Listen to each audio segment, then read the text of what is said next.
আর বর্তমান সময় কি হয়েছে, 5 আগস্টের পরে পরিস্থিতিটা এমন হয়েছে, এখন আচরণ উচ্চারণ যদি সংযত না হই, তাহলে আমাদের রাজনীতির যে সংস্কার হওয়া উচিত, রাজনীতি যে পরিচালিত হওয়া উচিত, রাজনীতির মধ্যে যে একটা নন্দন তত্ত্ব থাকবে, মাধুর্য থাকবে, সৌকর্য থাকবে, এগুলো কোনোদিনও আসবে না।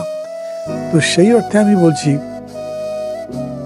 এই জামাত ইসলামকে নিয়ে তো বিএনপি অনেক দূর গেছে, এবং তাদের যে ঐক্যটা ভেঙে গেল, বিরোধী জোট যে ভাঙলো, কোনো ন্যারেটিভ নেই, তার পক্ষে কেউ কোনো যুক্তি দেখায়নি।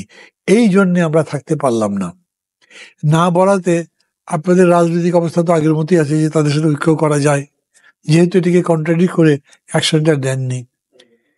আমি জানি না বিএনপি এবারে কি ভেবে এটা করলো, তারপর ধীরে ধীরে তারা ডিস্টান্স করলো বলা যায়। এমন না যে ওই জোট আমরা ভেঙে দিলাম, এখন থেকে আমরা যে যার মধ্যে চলবো, এরকম করে বলেননি। ভেতরে ভেতরে কোনো মন কষাকষি হতে পারে, অন্য কিছু হতে পারে, আমি জানি না। সেপারেট হয়ে যাওয়ার পরে আন্দোলন যখন হলো, তখন তাদেরকে সাথে দিল না, কিন্তু যুগপৎ আন্দোলনের মধ্যে তারা থাকলো। তার মানে একদম টোটালি ছেড়ে দিলেন না আপনি। তারপরে যে ঘটনাগুলো চললো, সেখানে জামাতকে 5 তারিখের পরে খুব এক্সট্রা ফোকাস দেওয়া হলো। আমি এই কথার শব্দটা সবসময় বলবো। কারা ফোকাসটা দিল? গভর্নমেন্ট ফোকাস দিল। এখন গভর্নমেন্ট যে ফোকাসটা দিল, সেই ফোকাসের সময় আপনার রিয়াকশন কি ছিল? তখন আজকে যেভাবে কথা বলছেন, সেভাবে তো কথা বলেন নাই। বিএনপির কথা বলছেন। হ্যাঁ, এই কারণে বিএনপি অনেক সময় বিএনপির কথায় পাবলিক কনফিউজ হচ্ছে।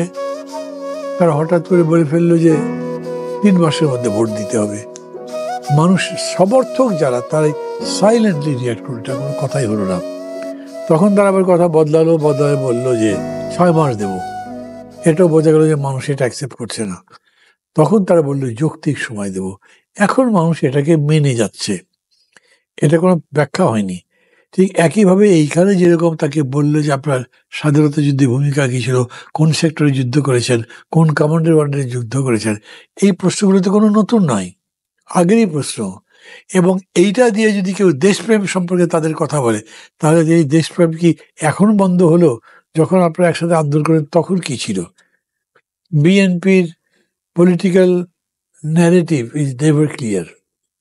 তার রাজনৈতিক অবস্থানগুলো পরিষ্কার হয় না, আমার কাছে হয় না।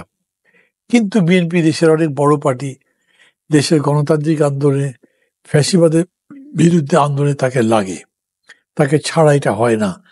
মানুষ এখনো, যদি ধরেন 1 মাসের মধ্যে ভোট হয়, আমি মনে করি বিএনপি জিতবে। তবে that is the most popular party. 1 বছরের মধ্যে হলে হয়তো জিতবে, তবে কিরকম জিতবে তা বলতে পারবো না। আচ্ছা, মানে ইতিমধ্যে এমনিতেই সময় যত যায়, তখন 1 নম্বরেরই মার্ক কাটা যায় বেশি, নিচে যারা থাকে তাদের মার্ক কাটা যায় না। মানে এই এক্সপিরিয়েন্স এই মিলে। সময় যত করাবে আওয়ামী লীগের পুনর্বাসনের সুযোগ কি বেশি তৈরি হবে? আমি না আওয়ামী লীগের পুনর্বাসনের সুযোগ তো বলবো না। আওয়ামী লীগ এরকম একটা বিপদে পড়েছে যে তাদেরকে ডেকে এনে বসিয়ে দিলেই মানুষকে তো অ্যাকসেপ্ট করতে হবে।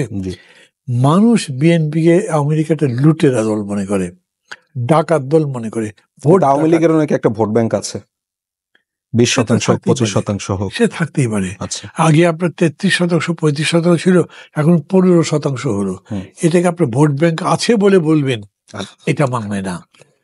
তো এখন আমাকে যদি বলতো তোমার ভোট ব্যাংক করতো, তোমার কোনো হিসাব আছে? আমার হয়তো 15 নাই, সেই হিসেবে তো আওয়ামী লীগ আমার চেয়ে অনেক বেশি জনপ্রিয় দল, তা কিন্তু নয়।